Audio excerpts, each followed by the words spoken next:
Hello, my name is Austin. This is my genetics exam video of the structure of DNA. First, we have this phosphate group up here. It's important to realize that since this oxygen is negative, this entire molecule is negative. Next, we have the ribose sugar, and I kind of labeled the important carbons of 1, 2, 3, 4 is really not that important, but 5 is.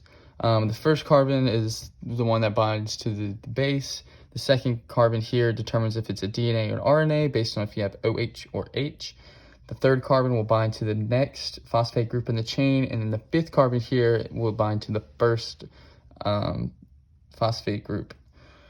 And then down here we have the nitrogenous bases. We have two categories, the purines and the pyridines. Over here, as we know, A and T bind together. Everybody knows that. And one of the reasons why is because of the hydrogen bonding that takes place between these two green things.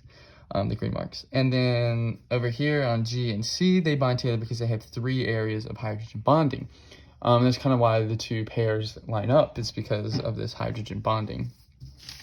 So next we have 2 strands of DNA here.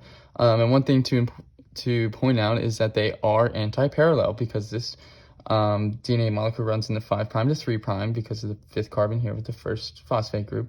And then this one is the opposite, which runs 3' to 5'. So that makes them anti-parallel. And then obviously we have the base pairing in the middle due to the hydrogen bonding between them two. Next, we have this a little bit better drawing of DNA. And the reason it is because of base stacking. So these sugars and the base pairs are shown by these lines in the middle are very hydrophobic. They do not interact with water very well. But since the phosphate groups are negative, they do interact with water very well, and they're hydrophilic. And because they are stacked like this, and because of the helix structure, it forces the water to interact with the hydrophilic phosphate groups and not with the hydrophobic middle. This kind of just helps with the structure of DNA.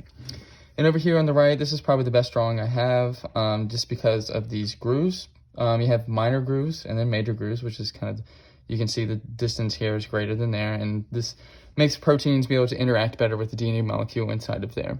And something also to point out is that this is a right-handed structure of DNA, just because it kind of goes up and to the right. As you can see, it kind of goes up, and so that points up and to the right, which makes it right-handed.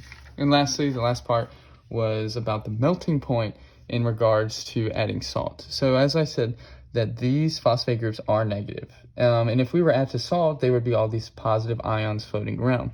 They would be able to cancel out these negative charges. And one of the most destabilizing forces in a DNA molecule is that these negative charges repel each other. And if we were able to get rid of these negative charges, then it would increase the stability and thus increase the melting point of the DNA molecule.